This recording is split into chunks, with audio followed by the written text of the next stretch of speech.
Welcome back to my channel. ಎಲ್ರಿಗೂ ನಮಸ್ಕಾರ. Last ಮಂತ್ರಾಲಯ ವ್ಲಾಗ್ನ ನೋಡಿದ್ದೀರಾ. ಮಂತ್ರಾಲಯಕ್ಕೆ ಹೋಗಬೇಕಾದ್ರೆ ಹೇಗೆಲ್ಲ ಪ್ರಿಪ್ರೇಷನ್ ಮಾಡ್ಕೊಬೇಕು, ಏನೆಲ್ಲ ತೊಗೊಬೇಕು, ಹಾಗೆಯೇ ಟ್ರೈನಲ್ಲಿ ಟ್ರಾವೆಲ್ ಮಾಡಾದಮೇಲೆ ಮಂತ್ರಾಲಯ ರೀಚ್ ಆದಮೇಲೆ ಅಲ್ಲಿಂದ ಏನೇನೆಲ್ಲ ಫೆಸಿಲಿಟೀಸ್ ಇದೆ ಎಲ್ಲವನ್ನು ಕೂಡ ಲಾಸ್ಟ್ ವ್ಲಾಗ್ನಲ್ಲಿ ಹೇಳಿದ್ದೀನಿ. ನೋಡಿಲ್ಲ ಅಂದರೆ ಮತ್ತೆ ಹೋಗಿ ನೋಡಿ. ರೈಲನ್ನು ನಮ್ಮದು ಟ್ರೈನ್ ನಂಬರ್ ಯಾವುದು, ಯಾವ ಒಂದು ಪ್ಲ್ಯಾಟ್ಫಾರ್ಮ್ಗೆ ಹೋಗಬೇಕು, ಪ್ರತಿಯೊಂದನ್ನು ಕೂಡ ನೀಟಾಗಿ ಎಕ್ಸ್ಪ್ಲೈನ್ ಮಾಡಿದ್ದೀನಿ. ಹಾಗೆ ಮಂತ್ರಾಲಯಕ್ಕೆ ಬಂದ ಮೇಲೆ ಆಟೋದಲ್ಲೋ ಕ್ಯಾಬ್ನಲ್ಲೋ ಬಂದು ದೇವಸ್ಥಾನದಲ್ಲಿ ಸ್ನಾನ ಮಾಡಿ, ದೇವಸ್ಥಾನದಲ್ಲಿ ಮಾಡೋಕ್ಕೆ ಇಷ್ಟ ಇಲ್ಲ ಅಂದವರು ₹150 ಪೇ ಮಾಡಿದ್ರೆ ಒಂದು ಏನು ಬಿಂದಿಗೆ ಬಿಸಿನೀರು ಕೊಡ್ತಾರೆ. ಅಲ್ಲಲ್ಲೇ ನಿಮಗೆ ದೇವಸ್ಥಾನದ ಹತ್ರ ಕರೀತಾ ಇರ್ತಾರೆ. ಅವ್ರ ಜೊತೆ ಹೋದರೆ ಅವ್ರ ಮನೆಯಲ್ಲೇ ಹೋಗಿ ₹50ಗೆ ಕೊಟ್ಟು ಒಂದು ಬಿಂದಿಗೆ ಬಿಸಿನೀರಲ್ಲಿ ಸ್ನಾನ ಮಾಡ್ಕೊಂಡು ಬರ್ಬೋದು. ಬಟ್ ಏನಪ್ಪ ಅಂತ ಹೇಳಿದ್ರೆ ಅದು ಕೂಡ ನಿಮಗೆ ತುಂಗಾ ನದಿಯಿಂದನೇ ತುಂಬ್ಕೊಂಡ್ಬಂದಿರೋಂತಹ ನೀರೇ. ತಣ್ಣೀರಲ್ಲಿ ಮಾಡೋಕ್ಕಾಗಲ್ಲ ಅಂದವ್ರು ಬಿಸಿನೀರು ಮಾಡಬೇಕು. ನಮಗೆ ಹೈಜೀನು ನದಿನಲ್ಲಿ ನಾನು ಸ್ನಾನ ಮಾಡೋದಿಲ್ಲ ಅಂತ ಹೇಳಿದರೆ ದಯವಿಟ್ಟು ₹50 ಹೋಗಬೇಡಿ. ಯಾವುದಾದ್ರೂ ರೂಮ್ ಮಾಡಿದರೆ ರೂಮ್ಗೆ ಹೋಗಿ ಫ್ರೆಶ್ ಅಪ್ ಆಗಿ. ಯಾಕೆ ಅಂದರೆ ತುಂಗಾ ನದಿ ನೀರೇನಿದೆ ಅದನ್ನೇ ಅವರು ಬಿಸಿ ಮಾಡಿಕೊಡೋದು. ತಣ್ಣೀರಲ್ಲಿ ಮಾಡೋಕ್ಕಾಗಲ್ಲ ಅಂತ ಅಷ್ಟೇ ನಿಮಗೆ ಬಿಸಿನೀರು ಫೆಸಿಲಿಟಿ. ಒಂದು ಬಿಂದಿಗೆಗೆ ₹50 ಇರುತ್ತೆ. ಸೊ ಇಲ್ಲ ಅಂದರೆ ನೀವು ರೂಮ್ ಮಾಡಿದರೆ ರೂಮಲ್ಲಿ ಹೋಗಿ ಮಾಡಿ. ಅದು ಇಲ್ಲ ಅಂತ ಹೇಳಿದ್ರೆ ₹1000 ಪೇ ಮಾಡಿ ಅಕ್ಕಪಕ್ಕದಲ್ಲೇ ಲಾಡ್ಜ್ಗಳಿದೆ, ಅಲ್ಲಿ ಹೋಗಿ ನೀವು ಸ್ನಾನ ಮಾಡಿಕೊಂಡು ಫ್ರೆಶ್ ಅಪ್ ಆಗಿ ಡ್ರೆಸ್ ಅಪ್ ಆಗಿ ಆಮೇಲೆ ದೇವಸ್ಥಾನಕ್ಕೆ ಬಂದು ಆರಾಮಾಗಿ ದೇವರ ದರ್ಶನವನ್ನು ಮಾಡ್ಬೋದು.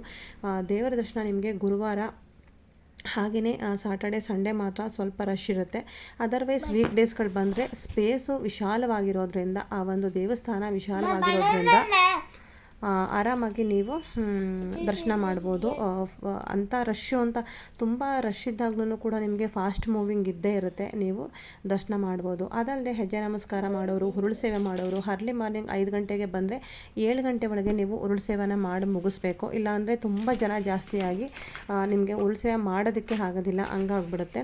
ಹೆಜ್ಜೆ ನಮಸ್ಕಾರನ ಮಾತ್ರ ನೀವು ಅಲ್ಲಲ್ಲಿ ಎಲ್ಲರೂ ಮಾಡ್ತಾ ಇರ್ತಾರೆ, ನೀವು ಕೂಡ ಮಾಡ್ಕೊಂಡು ಹೋಗ್ಬೋದು. ನಾವು ಕೂಡ ಹಾಗೆ ದರ್ಶನ ಎಲ್ಲ ಮುಗಿಸಿ ಅನಂತರ 11 ಗಂಟೆಯಿಂದ ಮಧ್ಯಾಹ್ನ 2 ಗಂಟೆವರೆಗೂ ಕೂಡ ಪ್ರಸಾದ ಇರುತ್ತೆ. ಸೊ ನಾವು ಡೈರೆಕ್ಟಾಗಿ ಪ್ರಸಾದ ಸೇರಿಸಿ ಅನಂತರ ಹೊರಗಡೆ ಬಂದುಬಿಟ್ಟು ಈ ರೀತಿಯಾಗಿ ಎಲ್ಲೆಲ್ಲೂ ಕೂಡ ನಿಮಗೆ ಒಂದೇ ಒಂದು ಡಿಸೈನ್ಗೆ ಒಂದಕ್ಕೆ ₹10, ಒಂದಕ್ಕೆ ₹2 ಈ ಥರ ಇರುತ್ತೆ.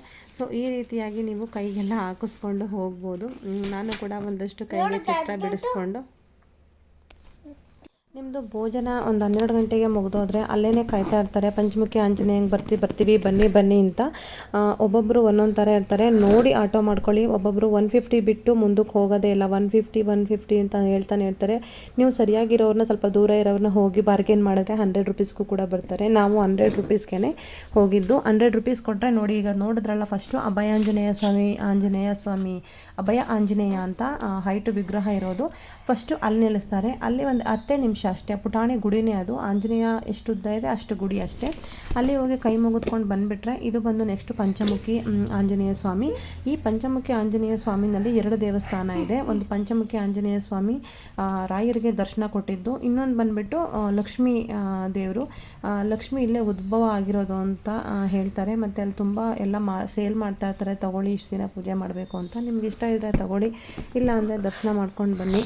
ಅದಾದಮೇಲೆ ಅಲ್ಲೇ ನಿಮಗೆ ಆಂಜನೇಯ ಸ್ವಾಮಿ ಅವ್ರದ್ದು ಹಾಸಿಗೆ ದಿಂಬು ನೋಡ್ಬೋದು, ಪುಷ್ಪಕ ವಿಮಾನ ಅಂತೆಲ್ಲ ಇದೆ. ಅದನ್ನೆಲ್ಲ ನೋಡಿಕೊಂಡು ನೀವು ನೆಕ್ಸ್ಟು ಬಿಚ್ಚಾಲೆಗೆ ಹೋಗಬೇಕಾಗುತ್ತೆ.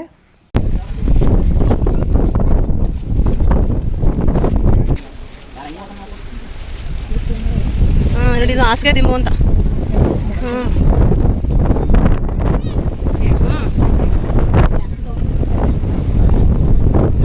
ಅದು ಪುಷ್ಪಕ ವಿಮಾನ.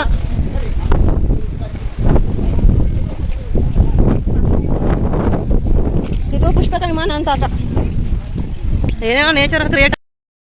ಈ ಪ್ಲೇಸ್ಗಳಿಗೆ ಆಟೋದವರು ಕರ್ಕೊಂಡು ಬಂದು ನಿಮ್ಮನ್ನ ಬಿಟ್ಟು ಅವರು ಆಟೋದಲ್ಲಿ ವೆಯ್ಟ್ ಮಾಡ್ತಾ ಇರ್ತಾರೆ. ನೀವು ಹೋಗಿ ನೋಡ್ಕೊಂಡು ಬರೋ ಅಂಥದ್ದು. ಇದು ಬಂದು ಪಂಚಮುಖಿ ಆಂಜನೇಯ ಸ್ವಾಮಿ. ನಾವು ಲಾಸ್ಟ್ ಟೈಮ್ ಎಲ್ಲ ಹೋದಾಗ ರಶ್ಶೇ ಇರಲಿಲ್ಲ. ಈ ಟೈಮು ಸ್ವಲ್ಪ ರಶ್ ಇತ್ತು ಅಂತಲೇ ಹೇಳ್ಬೋದು. ನಾವು ವೀಕೆಂಡ್ ಹೋಗಿರೋದ್ರಿಂದ ಏನು ಮಾಡೋದಕ್ಕಾಗಲ್ಲ, ಸ್ವಲ್ಪ ರಶ್ ಇತ್ತು.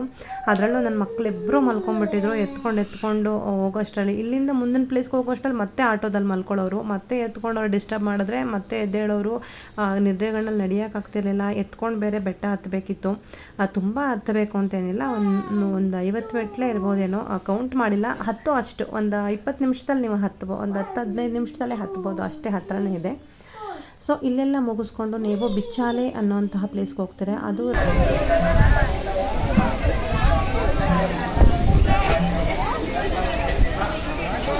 ಇದು ಬಂದು ಪಂಚಮುಖಿ ಆಂಜನೇಯ ಸ್ವಾಮಿ. ನೋಡಿ, 5 ತಲೆಗಳು, ಇರೋಂತಹ ಆಂಜನೇಯ ಸ್ವಾಮಿ.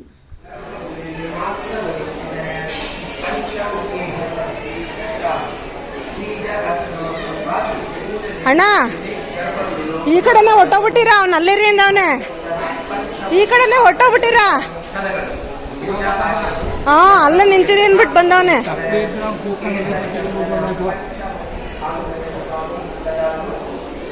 ಏನು ಕಲ್ಲೋಯ್ತಾ ಇದ್ದೀರಾ?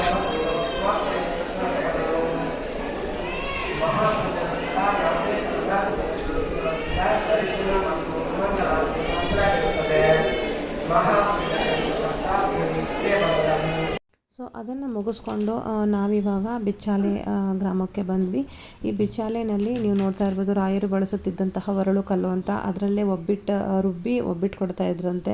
ಅಪ್ಪರ್ಣಾಚಾರಿಗಳದ್ದು ಅವ್ರದ್ದು ಒಂದು ಅವಿನಾಭಾವ ಸಂಬಂಧ ಅಂತ ಹೇಳ್ಬೋದು.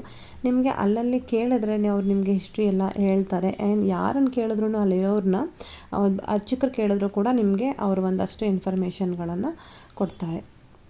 ಅಂದರೆ ಈಗ ತುಂಗಭದ್ರಾ ನದಿ ಅಂತೂ ಆ ಬಿಚ್ಚಾಲೆ ಗ್ರಾಮದಲ್ಲಿ ಅಲ್ಲಿ ನದಿ ಹರಿತಾ ಇದೆಯಲ್ಲ, ಅಲ್ಲಿವರೆಗೂ ಖಾಲಿ ಹೊಡಿತಾ ಇತ್ತು. ಅಲ್ಲಿವರೆಗೂ ಸ್ಟೆಪ್ಸ್ಗಳನ್ನ ಇಳಿದು ಹೋಗ್ತಾ ಇದ್ವಿ.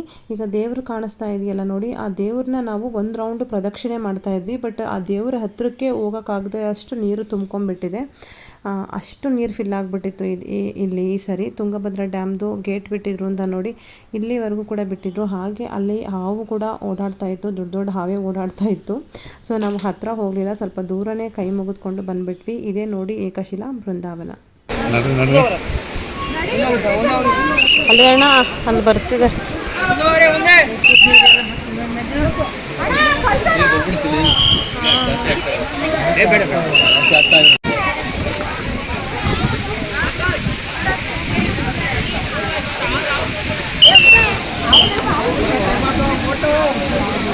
ಏನೋ ಹಾವು ಅಂತವ್ರೆ.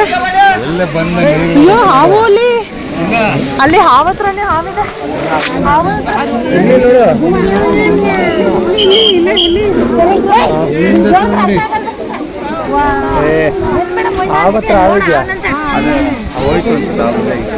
ಇಲ್ಲ ಅಲ್ಲೇ ಇದೆಯಲ್ಲ ನಾಗರಾಜ್ ಹಾವಿದೆ ನಡ್ರಿ. ನೋಡ್ತೀನಿ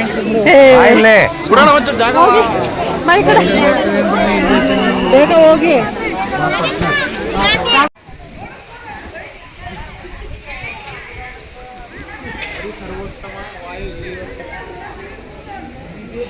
ಅಣ್ಣ ಬನ್ನಿ.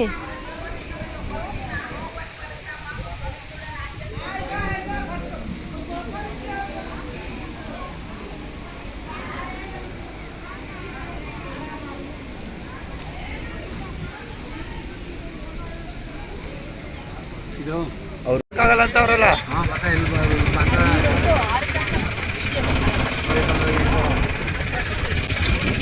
ನೋಡಿ ಈಗ ಬೇಕಾದ್ರೆ ಸ್ನಾನ ಮಾಡ್ಬೋದು ಯಾರ.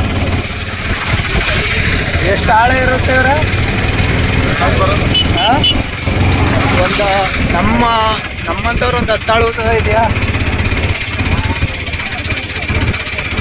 ಹಾಂ ಫ್ಲೋಟಿಂಗ್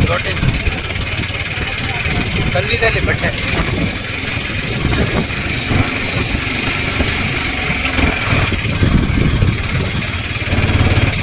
ನೈಟ್ ಜಾಸ್ತಿ ಎತ್ಬಿಡ್ತಾರಲ್ಲ ಅಂತ.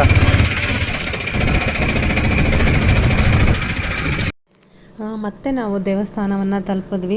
ದೇವಸ್ಥಾನವನ್ನು ತಲುಪಿಸಿದ ತಕ್ಷಣ ಮತ್ತೆ ಇನ್ನೊಂದು ಸರಿ ರಾಯರನ್ನ ದರ್ಶನ ಮಾಡೋಣ ಅನ್ನಿಸ್ತು. ನೋಡಿದ್ರೆ ನಾವು ರೀಚ್ ಆಗಿದ್ದು ಆಲ್ಮೋಸ್ಟ್ 4:30 ಆಗಿತ್ತು.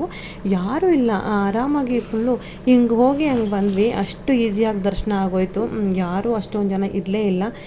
ಡೈರೆಕ್ಟಾಗಿ ಹೋಗಿ ದರ್ಶನ ಮಾಡಿಕೊಂಡು ಆರಾಮಾಗಿ ಹೊರಗಡೆ ಬಂದ್ವಿ. ಇನ್ನು ಹೊರಗಡೆ ಬಂದ ತಕ್ಷಣ ಒಂದಷ್ಟು ಶಾಪಿಂಗು ಮತ್ತು ಪ್ರಸಾದ ತೊಗೊಳೋದು ಇದ್ದೇ ಇರುತ್ತಲ್ವ, ಅದನ್ನೆಲ್ಲ ಅದಕ್ಕೆ ಅಂತ ಹೇಳಿ ಒಂದು 1/2 ಅವರ್ 3/4 ಗಂಟೆ ಟೈಮ್ ಕೊಟ್ವಿ. ಯಾಕೆಂದರೆ ದರ್ಶನ ಮಾಡೋ ಅಷ್ಟರಲ್ಲಿ 5 ಗಂಟೆ ಆಯಿತು. ಮತ್ತು 6 ಗಂಟೆವರೆಗೆ ಎಲ್ಲ ಶಾಪಿಂಗ್ ಮಾಡಿಕೊಂಡು ಪ್ರಸಾದ ಎಲ್ಲ ತೊಗೊಂಡು ರೆಡಿ ಇಟ್ಟರೆ 6 ಗಂಟೆಗೆಲ್ಲ. ಆಮೇಲೆ ಒಂದಷ್ಟು ಪ್ರಸಾದ ಪ್ಯಾಕಿಂಗ್ ಮಾಡೋದಕ್ಕೂ ಕೂಡ ನನ್ನ ಹಸ್ಬೆಂಡ್ ಹೋಗಿದ್ರು. ನನ್ನ ಮಕ್ಕಳು ಎಲ್ಲ ಹಾಳು ಮಾಡಿಬಿಡ್ತಾರೆ ಅಂತ ಮಕ್ಕಳು ಕರ್ಕೊಂಡು ನಾವು ಇಲ್ಲೇ ಇದ್ವಿ. ಅವರೊಬ್ಬರೇ ಹೋಗಿದ್ರು. ಅಲ್ಲಿಂದ ಮುಗಿಸ್ಕೊಂಡು ನೆಕ್ಸ್ಟು ನಾವು ಒಂದು ಆಟೋ ಮಾಡಿಕೊಂಡು ಸ್ಟೇಷನ್ಗೆ ಹೊರಟ್ಬಿಡೋಣ, ರೈಲ್ವೆ ಸ್ಟೇಷನ್ಗೆ ಅಂತ ಹೇಳಿ ಹೊರಟ್ವಿ. ಹೋಗಬೇಕಾದ್ರೆ 3 ಟೈರ್ AC ಮಾಡ್ಕೊಂಡಿದ್ವಿ, ಬರಬೇಕಾದ್ರೆ 2 ಟೈರ್ AC ಮಾಡ್ಕೊಂಡಿದ್ವಿ. ಎರಡೂ ಎಕ್ಸ್ಪೀರಿಯೆನ್ಸ್ ಆಗಲಿ. ನನ್ನ ಅಪ್ಪ ಅಮ್ಮನ್ನ ಫಸ್ಟ್ ಟೈಮ್ ಕರ್ಕೊಂಡು ಹೋಗ್ತಿರೋದಲ್ವ, ಹಾಗಾಗಿ ಸೊ ಏನಪ್ಪ ಅಂತ ಹೇಳಿದ್ರೆ 2 ಟೈರ್ ಎ ಸಿ ಅಂತಂದರೆ ಮೇಲ್ಗಡೆ ಮತ್ತು ಕೆಳಗಡೆ ಎರಡು ಬೆಡ್ ಇರುತ್ತೆ. ಆರಾಮಾಗಿ ನಾವು ಕೂತ್ಕೊಂಡ್ರೂ ಕೂಡ ತಲೆಗೆ ಟಚ್ ಆಗೋದಿಲ್ಲ, ಅಷ್ಟು ಫ್ರೀಯಾಗಿ ಕೂತ್ಕೋಬೋದು ಕೆಳಗಡೆ ಮೇಲ್ಗಡೆ ಎರಡೂ ಕಡೆ. 3 ಟೈರ್ ಎ ಸಿ ಅಂತ ಹೇಳಿದ್ರೆ 3 ಇರುತ್ತೆ, ಮಿಡಲ್ ಒಂದು, ಲೋಯರ್ ಒಂದು ಮತ್ತು ಹೈಯರ್ ಒಂದು. ಅಲ್ಲಿ ಮೇಲ್ಗಡೆ ಹೈಯರಲ್ಲೂ ಸ್ವಲ್ಪ ಕೂತ್ಕೊಳ್ಳೋದಕ್ಕೆ ಕಷ್ಟ ಆಗುತ್ತೆ. ಅದರ್ವೈಸ್ ಸ್ಲೀಪರ್ ಕೋಚ್ ಏನಿರುತ್ತೆ ಅದಕ್ಕಿಂತ ಸ್ವಲ್ಪ ಹೈಯರ್ ಎಂಡ್ ಅಂತ ಹೇಳ್ಬೋದು. ಬಟ್ ಯಾರೂ ಬಂದು ಡಿಸ್ಟರ್ಬ್ ಮಾಡಲ್ಲ. ನಮ್ಮದು ಅಂತ ಹೇಳಿದ್ಮೇಲೆ ನಮ್ಮದು ಅಂತ ರಿಸರ್ವ್ ಆಗಿರುತ್ತೆ, ಕೂತ್ಕೊಂಡಿರ್ಬೋದು. ಬಟ್ ನಮಗೆ ಲಾಸ್ಟ್ ಬರಬೇಕಾದ್ರೆ 2 ಟೈರ್ ಎ ಸಿ ಮಾತ್ರ ಅದ್ಭುತವಾಗಿತ್ತು, ಸಖತ್ತಾಗಿತ್ತು ಅಂತ ಹೇಳ್ಬೋದು. ಸಪ್ರೇಟಾಗಿ ಸ್ಕ್ರೀನ್ ಎಲ್ಲ ಇರುತ್ತೆ. ನಾವೇನಾದರೂ 4 ಜನ ಇದ್ದು ಮೇಲ್ಗಡೆ ಕೆಳಗಡೆ ಮಾಡ್ಕೊಂಡ್ಬಿಟ್ಟು ಕ್ಲೋಸ್ ಮಾಡ್ಕೊಂಡ್ಬಿಟ್ರೆ ಯಾರ್ದು ಎಂಟರ್ ಇರಲ್ಲ, ಆರಾಮಾಗಿ ಇದ್ಬಿಟ್ಟು ಬರ್ಬೋದು. ಅಷ್ಟು ಸಖತ್ತಾಗಿತ್ತು ಅಂತ ಹೇಳ್ಬೋದು. ಆಮೇಲೆ ಇನ್ನೊಂದೇನಪ್ಪ ಅಂತ ಹೇಳಿದ್ರೆ, ನಾವು ಬರಬೇಕಾದ್ರೆ ಇದು ನಮಗೆ ಬುಕ್ಕಿಂಗ್ ಆಗಿದ್ದು ಇನ್ನೆರಡು ಬುಕ್ಕಿಂಗ್ ಆಗೇ ಇರಲಿಲ್ಲ. ಆಮೇಲೆ ಇಮಿಡಿಯೇಟಾಗಿ ಒಂದು ಸಿಕ್ತು. ನಾನು, ಅಪ್ಪ, ಅಮ್ಮ 3 ಜನಕ್ಕೂ ಆಗೋಯ್ತು. ನಾಗಪ್ಪ ಮಾತ್ರ 1/2 ಅವರ್ 1 ಅವರು ಬರ್ತಾರಲ್ಲಪ್ಪ ಅವ್ರು ಬಂದು ಅವ್ರಿಗೆ ಅಲಾಟ್ ಮಾಡಿ ಬೇರೆ ಕಡೆ ಅವ್ರಿಗೆ ಲೋಯರಲ್ಲೇ ಸಿಕ್ತು. ಅದು ಆಮೇಲೆ ಮಲ್ಕೊಳ್ಳೋ ತನಕ 1 ಅವರ್ ಆಯಿತು ಪಾಪ ಅವರಿಗೆ.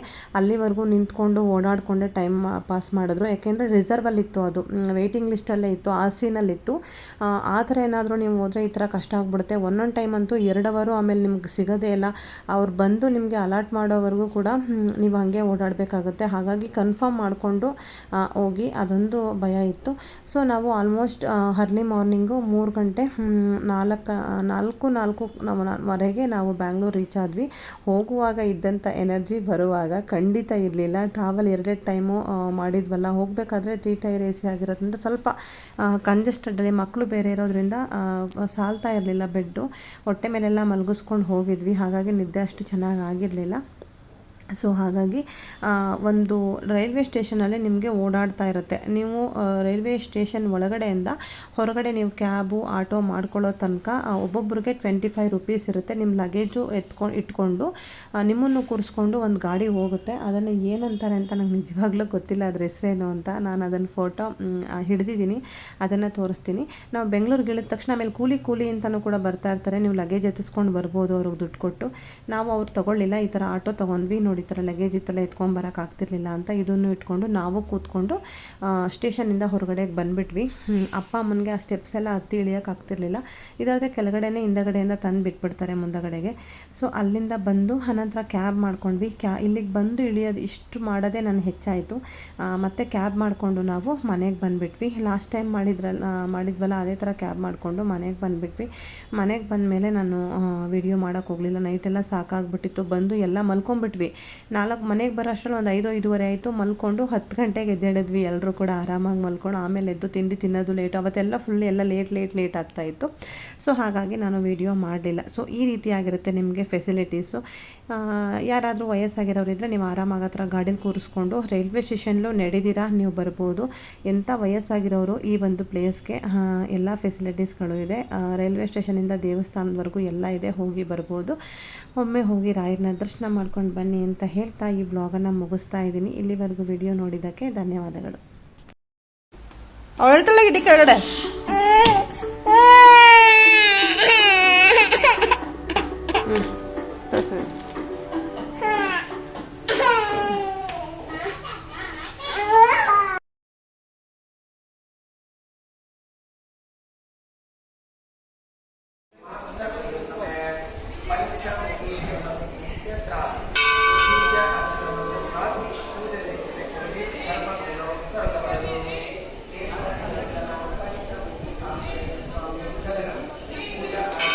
ಪಾದರಕ್ಷೆ ಅಣ್ಣ.